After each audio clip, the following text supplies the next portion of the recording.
नमस्कार दोस्तों। रीट मेंस अध्यापक सीधी भर्ती परीक्षा के लिए लेवल प्रथम हो चाहे लेवल द्वितीय हो, दोनों के लिए हम देख रहे थे राजस्थान की राजनीतिक एवं प्रशासनिक व्यवस्था दोस्तों, जिसके अंदर आज क्लास नंबर 12 में हमारा टॉपिक रहेगा पंचायती राज। और लिखकर बोल देता हूं, रीट के अंदर एक क्वेश्चन इस टॉपिक से आपको जरूर देखने को मिलने वाला है दोस्तों। और एक क्लास लेकर आया हूं पंचायती राज की, जिसमें आपको संपूर्ण निचोड़ मिलेगा सिर्फ और सिर्फ एक ही क्लास के अंदर दोस्तों। इसलिए जो भी साथी क्लास पर आए हैं अंत तक देखें और कम से कम 5 मित्रों तक शेयर जरूर कर दे।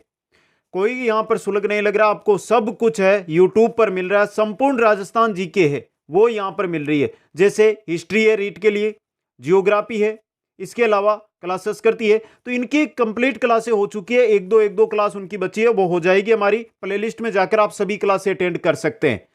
अब बात कर लेते हैं जो हमारा सिलेबस है, उसके अंदर राजस्थान सामान्य ज्ञान का टॉपिक दिया गया है। तो सामान्य ज्ञान के जो टॉपिक है वो कंप्लीट हो चुके हैं, उनमें से सिर्फ यह टॉपिक बचा है राजस्थान की राजनीतिक एवं प्रशासनिक व्यवस्था। इसके अंदर थोड़ा बड़ा टॉपिक है जो हम धीरे धीरे इसका अध्ययन कर रहे हैं दोस्तों।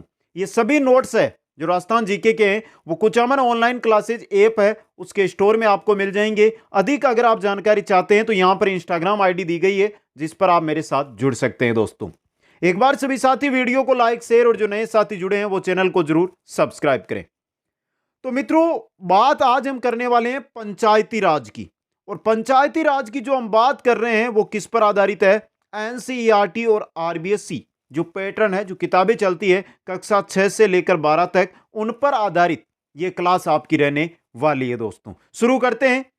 जीरो से हीरो कैसे बनते हैं वो इस क्लास को देखने पर आपको पता चल जाएगा दोस्तों। देखिए मित्रों, हम यह नहीं है कि सीधा और सीधा चल के पंचायती राज शुरू कर दें कि राजस्थान में पंचायती राज 1959 में लागू हुआ और वहां से नहीं, हम वो जानकारी लेंगे जहां से आपको कैसे भी क्वेश्चन बनकर आ सके दोस्तों। पहले देखिए, अधिकांश राष्ट्रों में स्थानीय प्रशासन के दो स्वरूप देखने को मिलते हैं। एक मिलता है नगरीय प्रशासन और दूसरा मिलता है ग्रामीण प्रशासन। नगरीय प्रशासन यानी इस नगरीय स्थानीय या स्वशासन जो है वो नगर पालिका, नगर निगम, नगर परिषद है, उनके बारे में हम अगली क्लास में अध्ययन करेंगे। आज की जो हमारी क्लास रहेगी वो रहेगी सिर्फ और सिर्फ पंचायती राज से जुड़ी हुई दोस्तों। तो इसको आपको ध्यान से देखना है और शुरू करते हैं। जब हम क्लास शुरू कर देंगे तो एंड तक कोई इधर बात नहीं करेंगे, सिर्फ और सिर्फ क्लास में चलते रहेंगे। भारत में ग्रामीण प्रशासन के रूप में जो व्यवस्था अपनाई गई है उसे ही पंचायती राज व्यवस्था के नाम से जाना जाता है। ग्रामीण प्रशासन, गांवों का प्रशासन, उसके लिए सरपंच, प्रधान, जिला प्रमुख नाम सुनते हैं ना आप, ये किसके हैं? पंचायती राज ये दोस्तों। जवाहरलाल नेहरू के अनुसार स्थानीय स्वशासन यानी ग्रामीण स्वशासन है ना, लोकतंत्र की सच्ची पद्धति का आधार है और होना भी चाहिए दोस्तों। यह कहा था किसने? जवाहरलाल नेहरू ने। लॉर्ड ब्राइस है वो स्थानीय स्वशासन के महत्व को बताते हुए कहते हैं कि स्थानीय स्वशासन प्रजातंत्र के लिए पाठशाला या प्रशिक्षण स्थली के रूप में काम करता। प्रजातंत्र, प्रजा का शासन, उसके लिए अगर कोई नेता है, अगर वो जीरो लेवल से उठा है यानी कि पंच, सरपंच, प्रधान, जिला प्रमुख, विधायक या एमपी, तो एक क्या होगा? ये क्या होगा दोस्तों? एक प्रशिक्षण हो जाएगा। उसको पता होगा जीरो स्तर पर क्या कमी है, वो आगे जाकर उसका काम कर सकता है दोस्तों। आगे देखिए मित्रों, वैदिक काल में सभा, समिति, पंचायतों का उल्लेख मिलता है। इस समय गांव के मुखिया को ग्रामणी कहा गया है। देखिए, वैदिक काल के अंदर जो गांव का मुखिया, वर्तमान में गांव का मुखिया सरपंच उस समय होता था, उसको ग्रामणी कहा गया दोस्तों। मौर्य काल में ग्राम सभा के मुखिया को ग्रामिक कहा गया, मौर्य काल के अंदर दोस्तों। ये दो क्वेश्चन आए हुए हैं अलग अलग भर्तियों में, तो मैंने आपको बता दिए दोस्तों। अब चलिए पंचायती राज की हम यहां से शुरुआत करते हैं। नॉर्मल शुरुआत होगी अभी आपकी। पंचायती राज के अंतर्गत उस व्यवस्था को शामिल किया गया है जिसमें गांवों के लोगों का गांव का प्रशासन और विकास अपनी इच्छा और जरूरतों के अनुसार करने का अधिकार प्राप्त होता है। गांव के लोगों का, गांव खुद का प्रशासन, गांव के लोगों का खुद का बनाया गया प्रशासन और उन लोगों के द्वारा खुद का विकास करने का प्रशासन। जैसी विकास की इच्छा है, जरूरत है, उसके अकॉर्डिंग विकास करें, उसका अधिकार किसमें दिया गया है? पंचायती राज के अंतर्गत दिया गया है दोस्तों। अगली लाइन से एक क्वेश्चन आया हुआ है एग्जामों के अंदर पहले। भारतीय संविधान के अनुच्छेद 40 में राज्य के नीति निर्देशक तत्वों में पंचायती राज संस्थाओं के विकास का उत्तरदायित्व राज्यों को सौंपा गया है। देखिए क्वेश्चन आया था कि पंचायती राज संस्थाओं के विकास का उत्तरदायित्व राज्यों को सौंपा गया है, कौन से अनुच्छेद में? अनुच्छेद 40 के अंदर। संविधान में स्थानीय शासन को राज्य सूची में रखा गया है। जो स्थानीय स्वशासन है ना, ये किस सूची का है? राज्य सूची का विषय है दोस्तों, याद रखना आपको। आगे देखिए, अब देखिए पंचायती राज की शुरुआत कैसे होती है, उसकी शुरुआत देखिए। 2 अक्टूबर 1952 की बात कर रहे हैं। 2 अक्टूबर 1952 को पंडित नेहरू ने सामुदायिक विकास कार्यक्रम के नाम पर पंचायती राज के स्वरूप को आगे बढ़ाया। सामुदायिक विकास कार्यक्रम है, उसके नाम से ही पंचायती राज शुरू होता है दोस्तों।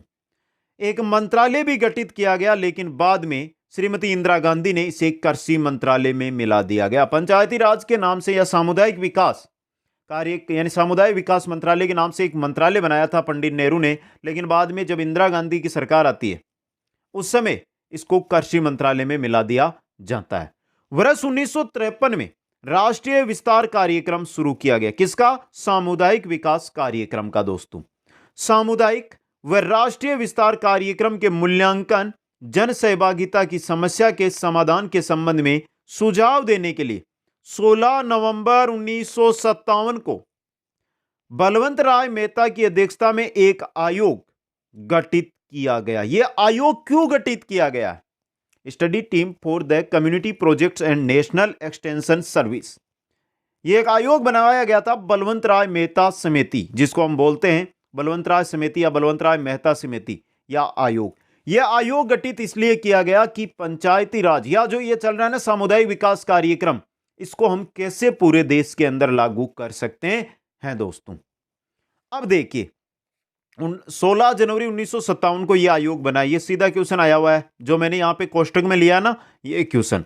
अब देखिए इसके बाद बलवंत राय मेहता समिति ने नवंबर 1957 लगभग 10-11 महीने बाद में प्रस्तुत अपने प्रतिवेदन में पंचायती राज संस्थाओं के त्रिस्तरीय गठन की सिफारिश की थी। तो सबसे पहले पंचायती राज की जो शाखा या जो उद्भव हुआ है वो कहां से हुआ है? वो हुआ है बलवंत राय मेहता समिति के आधार पर। ये जनवरी में बनी, नवंबर 1957 में अपना प्रतिवेदन, अपनी रिपोर्ट देती है दोस्तों। इसके अलावा लोकतांत्रिक विकेंद्रीकरण की सिफारिश की, जिसमें लोगों की भागीदारी सुनिश्चित की जाए। वो किससे होगी? पंचायती राज से ही होगी। मेहता समिति के इन सुझावों को भारत सरकार तथा राष्ट्रीय विकास परिषद ने अप्रैल 1958 में क्या कर लिया? स्वीकार कर लिया भारत सरकार ने। अधिकांश राज्य सरकारों ने मेहता समिति के सुझावों को स्वीकार करते हुए त्रिस्तरीय पंचायती राज व्यवस्था है वो स्थापित कर दी दोस्तों।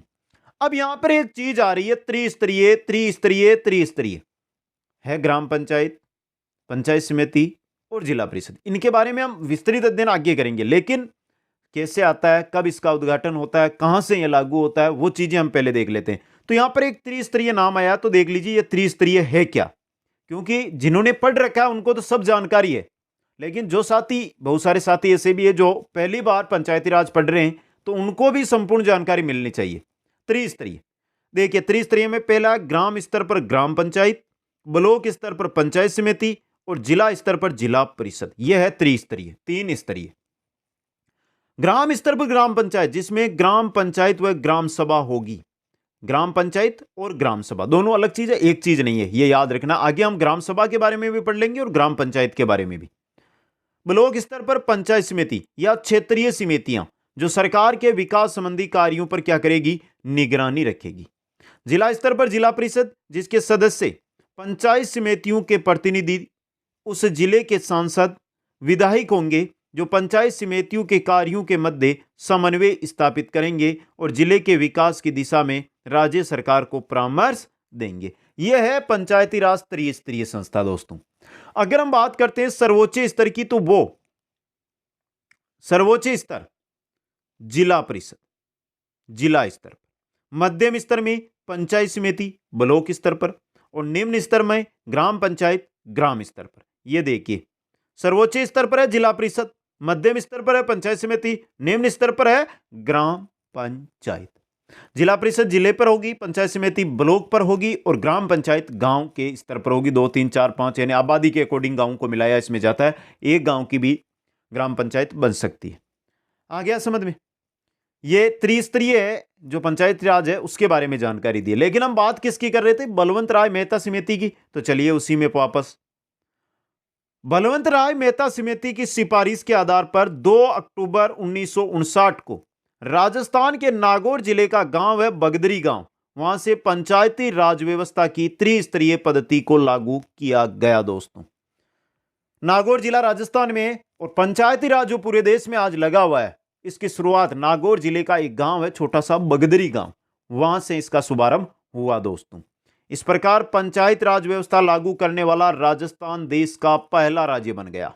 पंचायती राज की शुरुआत करने वाला राजस्थान देश का पहला राज्य है। दोस्तों, मेहता समिति की सिफारिशों के बाद राजस्थान विधानसभा ने 2 सितंबर 1959 को राजस्थान पंचायती राज समिति व जिला परिषद अधिनियम 1959 पारित कर त्रिस्तरीय व्यवस्था को अपनाया।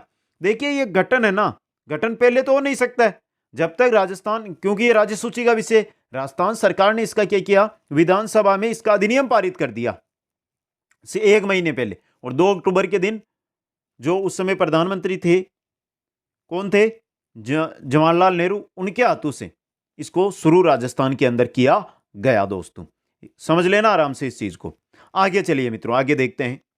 मेहता समिति के अनुशंसाओं के अनुरूप भारत में पंचायती राज व्यवस्था अपनाने वाला राजस्थान देश का पहला, आंध्र प्रदेश दूसरा राज्य है।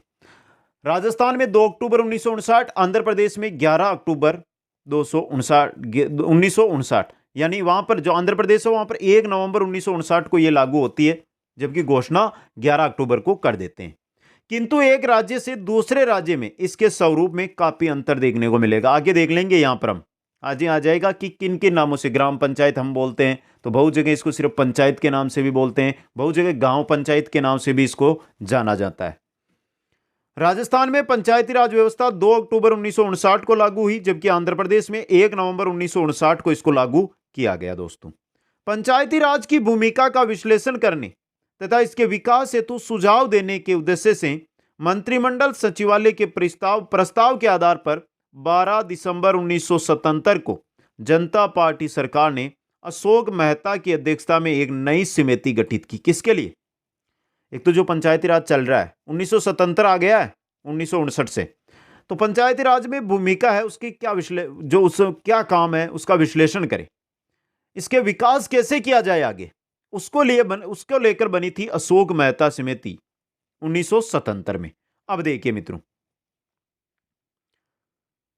समिति को परिवर्तित पंचायती राज तथा लोकतांत्रिक विकेंद्रीकरण प्रणाली की समीक्षा करने, अशोक मेहता समिति संसाधनों की गतिशीलन, योजनाओं की निर्माण एवं क्रियान्वयन, पंचायती राज संस्थाओं की गठन, इनकी भूमिका, समस्याओं के समाधान हेतु सुझाव देने का कार्य मेहता समिति को सौंपा गया। दोस्तों, अशोक मेहता समिति द्वारा 21 अगस्त 1978 को में प्रस्तुत रिपोर्ट में द्विस्तरीय संरचना की स्तुति की गई, जिसमें देखिए, जिसके अंतर्गत अनेक गांवों को मिलाकर मंडल पंचायत और शिखर पर जिला परिषद स्थापित हो, यानी कि जो बीच की शाखा मध्य स्तर है ना पंचायत समिति, उसको हटा दिया जाए, ब्लॉक स्तर को हटा दिया जाए। मेहता समिति ने यह सिफारिश रखी। दोस्तों, और इसके अलावा जिला कलेक्टर सहित सभी अधिकारी जिला परिषद के अधीन रखे गए अशोक मेहता समिति की सिफारिश के अंतर्गत। दोस्तों, इसके अलावा अशोक मेहता समिति द्वारा अनुसूचित जातियों, अनुसूचित जनजातियों एवं महिलाओं के लिए आरक्षण का प्रावधान भी रखा गया। इनमें से यह चीज उठा ली गई, आरक्षण वाला, बाकी नहीं किया गया। दोस्तों, समझ गए आप? तो यहां पर सिर्फ याद इतना रहता है कि अशोक मेहता समिति की सिफारिशों से क्वेश्चन बन सकता है, या अशोक मेहता समिति है उसने अपनी रिपोर्ट कब प्रस्तुत की। दोस्तों, अब पंचायती राज को लेकर बाद में समितियां बहुत बनी थी। चलिए एक एक समिति के बारे में देख लेते। पहली है सादिक अली कमेटी। राजस्थान पंचायती राज और विकास विभाग द्वारा 1964 में पंचायती राज पर अध्ययन दल का गठन किया गया। सादिक अली की अध्यक्षता में कमेटी बनाई गई 1964 में। दूसरी आई गिरधारी लाल व्यास कमेटी 1973 में। सामुदायिक विकास और पंचायत विभाग राजस्थान द्वारा गिरधारी लाल व्यास की अध्यक्षता में 1973 में पंचायती राज पर उच्च स्तरीय समिति का गठन किया गया, जो है गिरधारी लाल व्यास कमेटी दोस्तों। पहली सादिक अली, दूसरी गिरधारी लाल व्यास, ये राजस्थान की समितियां हैं। तीसरी आती है जीवीके राव समिति 1985 में। देखिए, ग्रामीण विकास और गरीबी उन्मूलन की प्रशासनिक संरचना की समीक्षा करने के लिए 1985 में जीवी के राव की अध्यक्षता में कमेटी का गठन किया गया। उन्होंने कहा कि नौकरशाही पंचायती राज संस्थाओं को कमजोर करती है तथा उनकी स्थिति बिना जड़ की घास जैसी हो जाती है। नौकरशाही यानी जो अधिकारी होते हैं ना, वो दोस्तों। इन्होंने पंचायतों के नियमित चुनाव करवाने तथा जिला विकास आयुक्त का पद सृजित करने की सिफारिश की दोस्तों। यह थी जीवी के राव समिति 1985। अगली समिति बनती है सिंघवी समिति दोस्तों 1986 में। 1986 में एल.एम. सिंघवी की अध्यक्षता में revitalisation of Panchayati Raj institution for democracy and development विषय पर रिपोर्ट देने के लिए सिंघवी समिति का गठन किया गया। अब देखिए, सिंघवी समिति है, ये क्या प्रस्ताव लेकर आती है। इन्होंने सर्वप्रथम पंचायती राज संस्थाओं को संवैधानिक मान्यता देने की सिफारिश की। अभी हम पढ़ रहे हैं ना, तो अभी पंचायती राज को संविधान से कोई मान्यता नहीं मिली है दोस्तों। ये 1992 के अंदर मान्यता मिलेगी, हम चल रहे हैं अभी 86 के अंदर, समझे आप। तो कहने का मतलब हम हर एक चीज है ना, उसका अध्ययन कर रहे हैं। अब देखिए, बात कर लेते हैं समिति की मुख्य सिफारिशों की। सिंघवी समिति की क्या क्या सिफारिश है। पहली, पंचायती राज संस्थाओं को संवैधानिक मान्यता या दर्जा दिया जाए। ग्राम न्यायालय एवं न्याय पंचायत स्थापित हो। राज्य निर्वाचन आयोग द्वारा चुनाव संपन्न करवाए जाए। पंचायती राज से जुड़े मामलों को हल करने के लिए राज्य में न्यायिक अधिकरण की स्थापना की जाए। ये सभी समिति ने प्रस्ताव है या सिफारिशें हैं वो सरकार से की। इसके बाद 1992 में पंचायती राज लागू हो जाएगा, लेकिन 1998 में एक समिति और बनाई जाती है, पीके तुंगन समिति 1998। इस समिति की सिफारिश के आधार पर पंचायती राज संस्थाओं के संवैधानिक मान्यता देने के लिए 73वां संविधान संशोधन पारित किया गया था दोस्तों। 1988 होगा। अब देखिए, पंचायती राज व्यवस्थाओं को सांविधिक मान्यता प्रदान करने के उद्देश्य से 1992 में 73वां संविधान संशोधन अधिनियम पारित किया गया, जो 24 अप्रैल 1993 को संपूर्ण देश में लागू हो गया। 24 अप्रैल 1993 को 73वां संविधान संशोधन। एक क्वेश्चन जो सर्वाधिक एग्जामों में आता है, पंचायती राज से जुड़ा हुआ कौन सा संविधान संशोधन है, नगरीय प्रशासन से जुड़ा हुआ कौन सा संविधान संशोधन है। ये दो क्वेश्चन आते हैं एग्जामों में और इंपॉर्टेंट भी है, अभी बोल रहा हूं। तो 73वां संविधान संशोधन अधिनियम है ना, ये पंचायती राज व्यवस्था से जुड़ा हुआ है दोस्तों, जो 24 अप्रैल 1993 को संपूर्ण देश में लागू हो गया। आगे देखिए, राजस्थान में 73वां संविधान संशोधन अधिनियम राजस्थान पंचायती राज अधिनियम के रूप में 23 अप्रैल 1994 से लागू हुआ। राजस्थान में कब लागू हुआ है? 23 अप्रैल 1994। जिस दिन देश में लागू हुआ उससे एक साल बाद, एक ही दिन कम है ना, 23 अप्रैल 24 अप्रैल, एक दिन का अंतर है, एक साल बाद मानकर चलो लागू हुआ दोस्तों। 73वें संविधान संशोधन में पंचायती राज की संस्थाओं की संरचना, कार्यों एवं अन्य मामलों के संबंध में प्रावधान किए गए। संविधान संशोधन में एक और स्तर के संबंध में प्रावधान रखे गए, जिसे ग्राम सभा के नाम से जाना जाता है। ग्राम सभा ये यहीं से आती है, और ग्राम सभा आराम से हम पढ़ेंगे, क्योंकि पहले जो अनुच्छेद बनाए गए 73वें संविधान संशोधन में उनका हम अध्ययन करेंगे।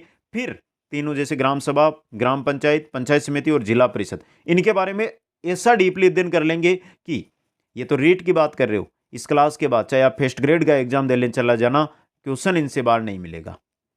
ग्राम सभा विधि निर्माण करने वाली निम्न स्तरीय इकाई है। ग्राम सभा है वो विधि निर्माण, कानून बनाने वाले सबसे निम्न स्तरीय इकाई है दोस्तों। चलिए, 73वां संविधान संशोधन कब जोड़ा गया, कहां पर जिसको जोड़ा गया देख लीजिए। 73वें संविधान संशोधन अधिनियम 1992 द्वारा पंचायती राज संस्थाओं को संवैधानिक मान्यता प्रदान कर 11वीं अनुसूची जोड़ी गई। तो पंचायतों से जुड़ी हुई अनुसूची 11वीं अनुसूची। संविधान में एक नया भाग 9 जोड़ा गया, पंचायतों के नाम से, पंचायत के नाम से जोड़ा गया 9वां भाग, तथा अनुच्छेद 243 से 243 ओ तक 16 अनुच्छेदों का वर्णन इस अनुसूची में किया गया। 11वीं अनुसूची में 16 अनुच्छेद है, 243 से 243 ओ तक दोस्तों। इसके अलावा राज्य सूची यानी पंचायती राज में इसके अंतर्गत 29 विषय रखे गए। ये 29 विषय कौन से हैं ये भी अंत में बता दूंगा आपको। 24 अप्रैल 1993 को 73वां संविधान संशोधन अधिनियम पूरे देश में लागू हुआ और इसलिए 24 अप्रैल को प्रतिवर्ष राष्ट्रीय पंचायत दिवस के रूप में मनाया जाता है। राजस्थान में 23 अप्रैल 1994 को पंचायती राज अधिनियम है वो लागू होता है, लेकिन देश के अंदर 24 अप्रैल 1993 को लागू हो गया। पंचायती राज दिवस 24 अप्रैल के दिन मनाया जाता है दोस्तों। आ गया समझ में? अब चलिए बात कर लेते हैं अनुच्छेदों की।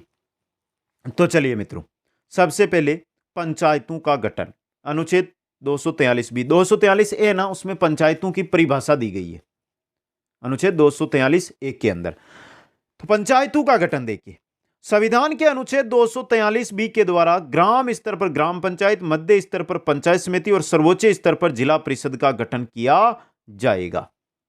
यह पंचायतों का गठन हो गया। अब संरचना की बात कर लेते हैं। पंचायतों की संरचना दोस्तों, राज्य विधानमंडल कानून बनाकर पंचायतों की संरचना का निर्धारण करेगी, जिसमें विभिन्न वार्ड होंगे। पंचायत के अध्यक्ष का चुनाव प्रत्यक्ष रूप से जनता द्वारा किया जाएगा दोस्तों। अध्यक्ष की न्यूनतम आयु 21 वर्ष होगी। अब यहां पे सिर्फ पंचायत प्रत्यक्ष रूप से चुनाव होता है सिर्फ सरपंच का यानी ग्राम पंचायत के अध्यक्ष का, बाकी पंचायत समिति और जिला परिषद है उनका अप्रत्यक्ष रूप से निर्वाचन होता है। अब देखिए यहां पर इसी प्रकार पंचायत समिति व जिला परिषदों के अध्यक्षों का चुनाव अप्रत्यक्ष रूप से होगा। पंचायत समिति के प्रधान का चुनाव पंचायत समिति के सदस्यों द्वारा तथा जिला परिषद के जिला प्रमुखों का चुनाव जिला परिषद के सदस्यों के द्वारा अप्रत्यक्ष रूप से किया जाएगा। और चाहे प्रधान हो, चाहे सरपंच हो, चाहे जिला प्रमुख हो, इनकी आयु कितनी चाहिए? न्यूनतम आयु 21 वर्ष। सदस्य बनना है तो भी 21, अध्यक्ष बनना है तो भी 21 वर्ष उम्र होना जरूरी है दोस्तों। यह है संरचना दोस्तों। संरचना के बाद आगे बढ़ते हैं तो आती है आरक्षण की व्यवस्था, स्थानों का आरक्षण। देखिए, प्रत्येक स्तर की पंचायतों में सदस्यों के लिए अनुसूचित जाति, जनजाति, महिलाओं के लिए जनसंख्या के अनुपात में आरक्षण की व्यवस्था की गई है। वर्तमान में 2010 से महिलाओं को पंचायती राज संस्थाओं में 50% आरक्षण की व्यवस्था की गई है।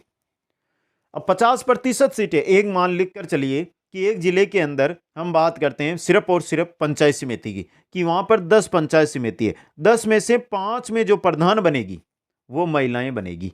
वो अनुसूचित जाति की भी हो सकती है, अनुसूचित जनजाति की भी हो सकती है, सामान्य भी हो सकती है, ओबीसी वर्ग से भी हो सकती है। बाकी 5 ये किसके लिए रहेगी? पुरुषों के लिए।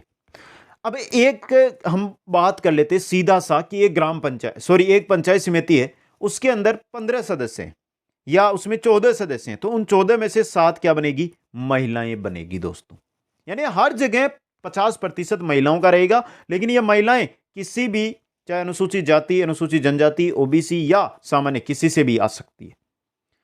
समझ गए? पहले ये आरक्षण है वो तो 1/3 था, 33% आरक्षण था महिलाओं को, अब इसको 50% कर दिया गया। बात करते हैं पंचायतों के कार्यकाल की।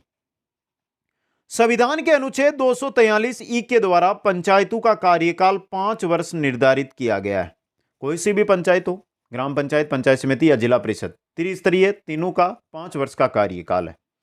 किसी कारणवश यदि 5 वर्ष से पूर्व ये संस्थाएं भंग हो जाती है तो 6 माह में चुनाव करवाना अनिवार्य है। 6 माह के अंदर इनके चुनाव करवाए जाते हैं दोस्तों।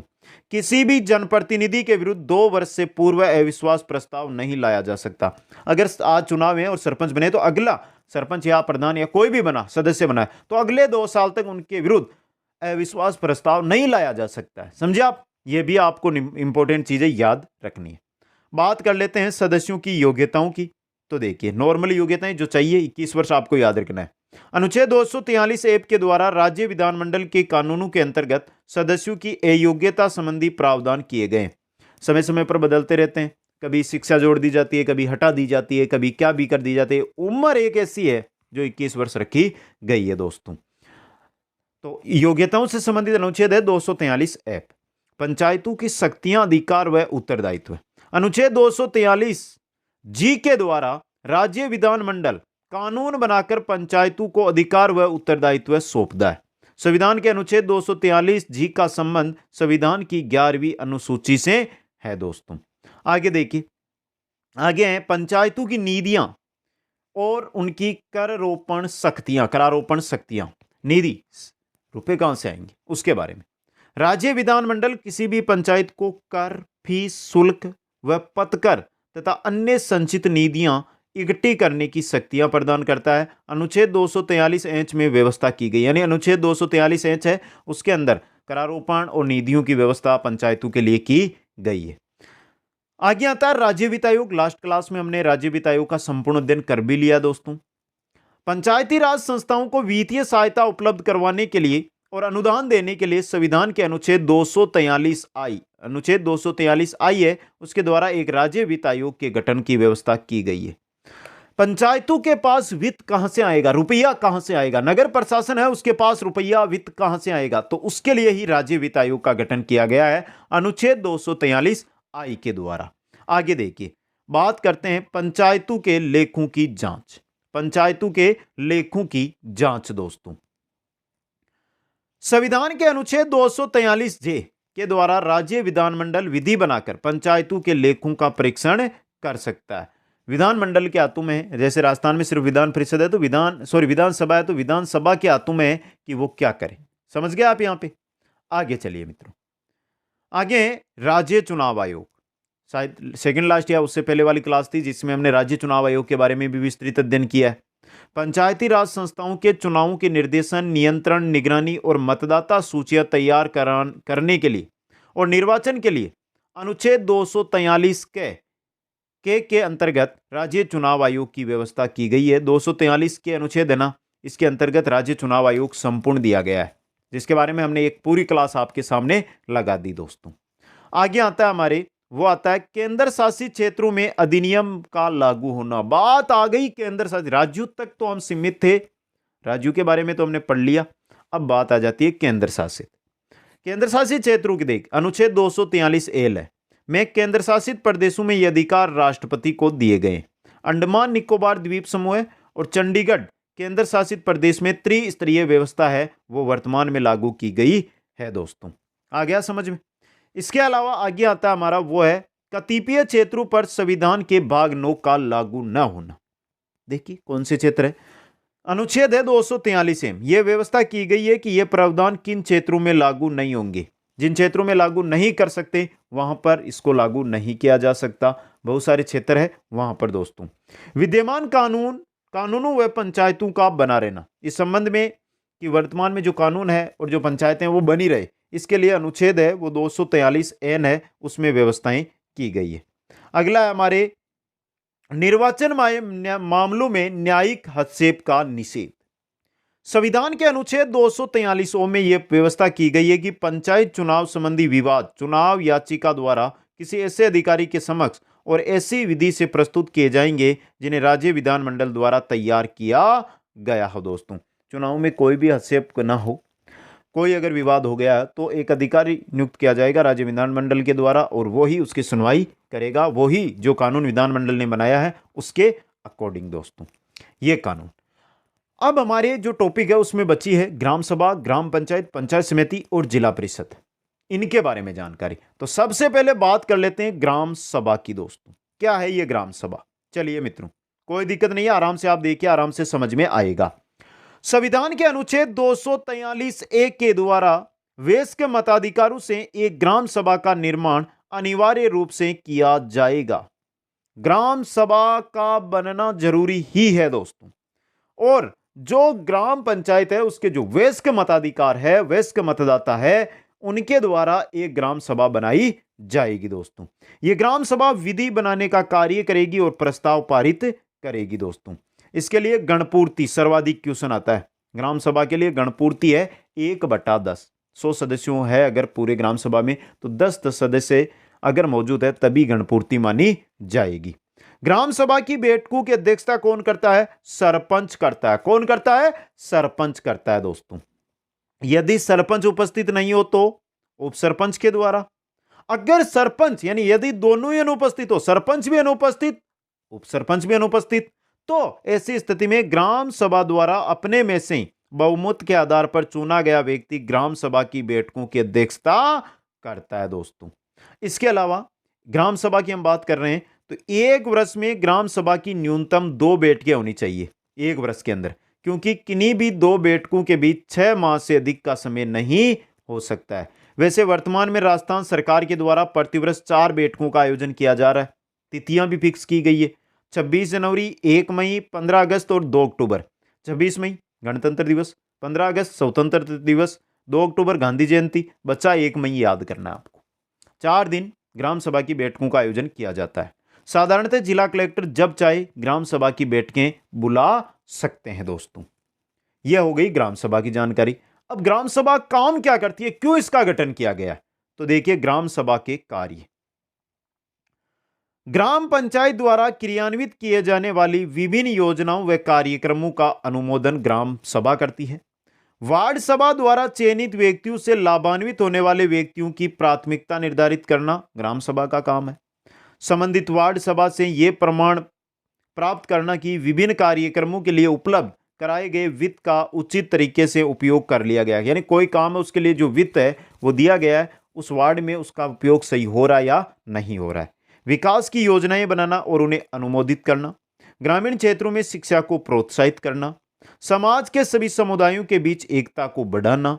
इसके अलावा पंचायतों द्वारा किए गए कार्यों का सरपंच से स्पष्टीकरण मांगना। पंचायत के द्वारा जो कार्य किए गए तो सरपंच के द्वारा स्पष्टीकरण मांगना, तथा ऐसे अन्य कार्य जो समय समय पर अधिनियम के माध्यम से राज्य सरकार द्वारा सौंपे जाए उनका स्पष्टीकरण लेना। मनरेगा है, MBADP है, MLALED है, GPDP है, इनका वार्षिक प्लान बनाना और अनुमोदन करवाना। दोस्तों ये ग्राम सभा के कार्य, बहुत बड़ी चीज नहीं है, नॉर्मल जानकारी है, बस आपको याद रखना। गणपूर्ति से क्वेश्चन आया हुआ है पहले। जो हम पंचायती राज पढ़ रहे हैं ना, इतनी देर जो हम पढ़ रहे थे वो हमारा बेसिक क्लियर था। अब जो चीज आ रही है ना वो आपके लिए काम की चीज है। राजस्थान में पंचायती राज व्यवस्था दिसंबर 2019 की स्थिति, तभी चुनाव है तो उन चुनावों के बाद की हम स्थिति के अकॉर्डिंग अध्ययन करेंगे। दोस्तों यह स्थिति सिर्फ यहां पर काम आएगी कि कितनी ग्राम पंचायतें हैं, कितनी पंचायत समितियां हैं, कितने जिला परिषद है। सबसे पहले ग्राम स्तर संस्था है ग्राम पंचायत, इसकी हम बात कर लेते हैं। ग्राम पंचायत की क्षेत्राधिकार गांव या गांव का समूह, लगभग 3000 की आबादी पर ग्राम पंचायत बनाई जाती है, तो ग्राम या गांव का समूह उसमें मिलाया जाता है। सरपंच, उप सरपंच और पंच इसके मुख्य कार्य होते हैं। ये कैसे बनते हैं वो हम बता दूंगा मैं, आपको सुनना है बस। सदस्य ग्राम सभा द्वारा निर्वाचित पंच, यानी प्रत्येक वार्ड से एक पंच। देखिए हम एक अच्छी तरह में समझा दूं कि हमारा गांव है उसमें 3000 की आबादी है, 3000 की आबादी है। यहां से 9 वार्ड बनाए जाएंगे। इन 3000 की आबादी को 9 वार्डों में बांटा जाएगा और 9 वार्डों में से 9 वार्ड है, उनमें से प्रत्येक वार्ड में से एक एक एक एक ऐसे करके 9 पंच जनता के द्वारा चुने जाएंगे। और ये 3000 है ना, ये सभी एक सरपंच को भी चुनेंगे, एक अध्यक्ष को चुनेंगे और ये 9 सदस्यों को चुन लिया। समझ गए आप? अब बच्चा कौन? उप सरपंच। तो सरपंच और ये पंच, सरपंच तो बन नहीं सकता उप सरपंच, तो इन पंचों में से किसी एक को बनाया जाएगा उप सरपंच, जिसमें सरपंच भी वोट देगा और पंच भी वोट देंगे। दोस्तों आ गया समझ में? अब देखिए सदस्यों का निर्वाचन। प्रत्येक वार्ड में पंजीकृत वयस्क सदस्यों द्वारा प्रत्यक्ष निर्वाचन किनका है? सदस्यों का है। यहां पर सदस्यों का प्रत्येक वार्ड में जो पंजीकृत वयस्क मताधिकारी है वो क्या करते हैं, मतदाता है, वो क्या करते हैं, अपने पंच को चुनते हैं। समझ गए? योग्यता न्यूनतम आयु 21 वर्ष व पंजीकृत मतदाता होना चाहिए उस वार्ड के अंदर। सदस्य संख्या न्यूनतम पंच संख्या है वो 9 है, जबकि 3000 से अधिक जनसंख्या पर प्रति 1000 या उससे किसी भाग के 2 अतिरिक्त पंच। अगर 3000 से 4000 हो जाती है जनसंख्या ग्राम पंचायत की, तो वहां पर 2 पंच और बना दिए जाएंगे, 2 वार्ड और बना दिए जाएंगे। सदस्यों का त्यागपत्र होता है विकास अधिकारी को, बीडीओ को, वीडीओ को नहीं, बीडीओ को, ब्लॉक डेवलपमेंट ऑफिसर को। विकास अधिकारी जो ब्लॉक स्तर पर होता है उसको। दोस्तों ये तो सदस्यों की बात हो गई। अब बात कर लेते हैं अध्यक्ष की। देखिए अध्यक्ष सरपंच होता है। अध्यक्ष का चुनाव ग्राम सभा के सभी वयस्क सदस्यों द्वारा बहुमत के आधार पर प्रत्यक्षतः निर्वाचित किया जाता है। अध्यक्ष द्वारा त्यागपत्र किसको दिया जाता है? विकास अधिकारी को। शपथ कौन दिलाता है? रिटर्निंग अधिकारी शपथ दिलाता है। समझ गए आप यहां पे? अब देखिए ये क्वेश्चन आया था 2022 के अंदर एक एग्जाम के अंदर कि सरपंच अपना त्यागपत्र किसको देता है? विकास अधिकारी को। दोस्तों उपाध्यक्ष उप सरपंच होता है। जो उपाध्यक्ष है इसका चुनाव सरपंच व निर्वाचित पंचों द्वारा बहुमत के आधार पर अपने में से ही किसी एक को उप सरपंच बनाया जाता है। उपाध्यक्ष द्वारा अपना त्याग पत्र भी विकास अधिकारी को दिया जाता है। बैठ के प्रत्येक 15 दिन में कम से कम एक बार बैठक होना जरूरी। और सरकारी अधिकारी ग्राम पंचायत में होता है ग्राम विकास अधिकारी। वीडियो दोस्तों, यह है ग्राम पंचायत।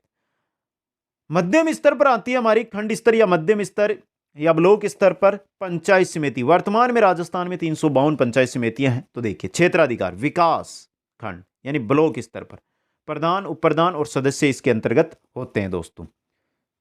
अब देखिए सदस्य कौन होते हैं पंचायत समिति में। निर्वाचित सदस्य होते हैं, यही हमें पढ़ने हैं। बाकी पदेन सदस्य भी होते हैं जिसमें सभी पंचायतों के सरपंच होते हैं। जो उसके अंतर्गत पंचायतें, ब्लॉक के अंतर्गत पंचायतें आ रही है ना, उनके सरपंच। राज्य विधानसभा का सदस्य, जो भी वहां पर एमएलए आ रहा है वो एमएलए, और सांसद। समझ गए, ये इसके पदेन सदस्य होते हैं। अब देखिए मित्रों, निर्वाचन पंचायत समिति क्षेत्र से प्रत्यक्ष निर्वाचित। पंचायत समिति क्षेत्र से प्रत्यक्ष निर्वाचित। योग्यता आयु 21 वर्ष व पंजीकृत मतदाता वहां का होना चाहिए दोस्तों। अब देखिए, सबसे पहले हम देख लेते हैं निर्वाचित सदस्य। सदस्य है उनकी संख्या न्यूनतम होंगे 15। 1 लाख से अधिक जनसंख्या होने पर प्रत्येक अतिरिक्त 15,000 या उसके भाग के लिए 2 अतिरिक्त। 1 लाख है तब तक तो 15 है। 1,15,000 हो गई ना तो 17 हो जाएंगे। यानी 15,000 पर 2 अतिरिक्त सदस्य बनाए जाएंगे। जो सदस्य हैं ये अपना त्याग पत्र किसको देते हैं? प्रधान को। सदस्य अपना त्याग पत्र प्रधान को देंगे। समझ गए। अब देखिए अध्यक्षों का चुनाव, जो सदस्य हैं इनका चुनाव। जिस प्रकार ग्राम पंचायत में वार्ड बनाए गए ना, उसी प्रकार यहां पर जो पंचायत समिति है इसमें वार्ड की तरह ही बना दिए जाते हैं और उनमें से प्रत्येक में से एक सदस्य को चुना जाता है दोस्तों, प्रत्यक्ष बहुमत के आधार पर जनता के द्वारा एक एक को चुना जाता है। प्रधान, अध्यक्ष कौन होता है? प्रधान। अध्यक्ष का चुनाव केवल निर्वाचित सदस्यों द्वारा बहुमत के आधार पर खुद में से ही, अपने में से ही किसी एक को। यानी कि जैसे हम यहां पर बात कर रहे हैं कि हमारे यहां पर ये 15 है सदस्य चुनकर आए हैं अलग अलग वार्डों से। अब इनमें से एक तो ये और ये 2, ये क्या बनना चाहते हैं? प्रधान। ये दोनों यहां पे खड़े हो गए। बाकी जो ये सदस्य है ना, ये इनको बहुमत देंगे। समझ गए। एक को बहुमत मिल गया कितना? 10 और एक को मिल गया 5। तो जीत कौन गया? ये क्या बन गया? प्रधान बन गया। अध्यक्ष अपना त्याग पत्र देता है, वो देता है जिला प्रमुख को। समझ गए आप। यहां पे आगे देखिए, उपाध्यक्ष। उपाध्यक्ष होता है उप प्रधान।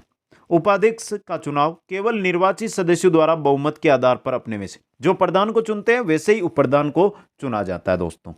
उपाध्यक्ष द्वारा अपना त्याग पत्र किसको दिया जाता है? प्रधान को।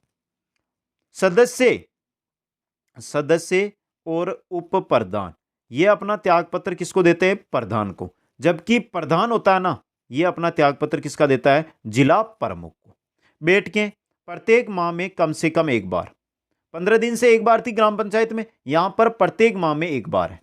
और विकास अधिकारी कौन होता है? सरकारी अधिकारी, खंड विकास अधिकारी, जिसको सरपंच अपना त्याग पत्र देता है दोस्तों। हो गया। आगे चलते हैं। उच्च सदन, जिला स्तर संस्था, वो है जिला परिषद। वर्तमान में राजस्थान में है 33 दोस्तों। क्षेत्राधिकार एक जिले के लिए एक जिला परिषद, जिसमें जिला प्रमुख, उप जिला प्रमुख और सदस्य होते हैं। सदस्यों में देखिए, निर्वाचित सदस्य हो गए। पदेन सदस्यों में जिले की सभी पंचायत समितियों के प्रधान होंगे और जिले के सभी लोकसभा, राज्यसभा व विधानसभा सदस्य इसके अंतर्गत सम्मिलित किए जाएंगे दोस्तों। आ गया समझ में। अब बात करते हैं जिला परिषद के निर्वाचन की। निर्वाचन देखिए, जिला परिषद क्षेत्र के निर्धारित निर्वाचन क्षेत्रों से प्रत्यक्ष निर्वाचित कौन होते हैं? जिला परिषद सदस्य चुने जाते हैं, जिनकी योग्यता आयु 21 वर्ष व पंजीकृत उस क्षेत्र का मतदाता होना चाहिए दोस्तों। निर्वाचित सदस्य न्यूनतम 17 होते हैं। 4 लाख से अधिक जनसंख्या होने पर प्रत्येक अतिरिक्त 1 लाख या उसके भाग के लिए 2 अतिरिक्त। 4 लाख तक तो 17 हैं, जैसे ही 5 लाख हो जाएगी 19, यानी 1 लाख पर 2 नए सदस्य बना दिए जाएंगे दोस्तों। सदस्य हैं, जनता इनको अपने वार्ड से चुनकर भेजती है एक एक को प्रत्यक्ष रूप से मत देकर, और सदस्य अपना त्याग पत्र जिला प्रमुख को देते हैं। अब देखिए बात कर लेते हैं अध्यक्ष की। अध्यक्ष कौन होता है? जिला प्रमुख होता है। अध्यक्ष का चुनाव केवल निर्वाचित सदस्यों द्वारा बहुमत के आधार पर अपने में से, जैसे प्रधान को पंचायत समिति सदस्य चुन रहे थे, उसी प्रकार जिला प्रमुख को जिला परिषद सदस्य चुनते हैं दोस्तों। अध्यक्ष द्वारा त्यागपत्र संभागीय आयुक्त को दिया जाता है, यानी जिला प्रमुख अपना त्यागपत्र संभागीय आयुक्त को देता है। बहुत इंपॉर्टेंट क्वेश्चन बन सकता है।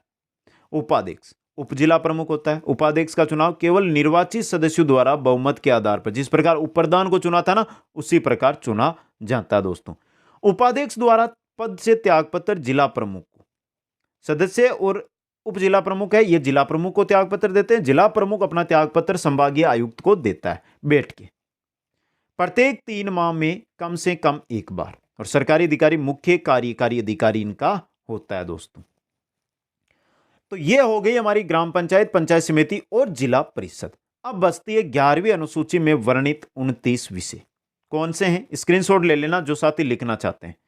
पहला कृषि, दूसरा भूमि सुधार व मृदा संरक्षण, लघु सिंचाई, जल प्रबंधन व जलग्रहण विकास, चौथा है पशुपालन, मुर्गी पालन व डेयरी पालन का विकास, पांचवा है मत्स्य पालन, छठवां है लघु वन्य उपजें, सातवां है लघु उद्योग खाद्य प्रसंस्करण उद्योग, आठवां है पुस्तकालय, नौवां है प्राथमिक व माध्यमिक स्कूली शिक्षा, 10वां है प्रौढ़ शिक्षा, 11वां है तकनीकी प्रशिक्षण व व्यावसायिक शिक्षा, 12वां है मेले, 13वां है सांस्कृतिक गतिविधियां, 14वां है स्वास्थ्य साफ सफाई अस्पताल प्राथमिक स्वास्थ्य केंद्रों की व्यवस्था, 15वां है सामुदायिक संपदा का संरक्षण, 16वां है सार्वजनिक वितरण प्रणाली दोस्तों, 17वां कौन सा है?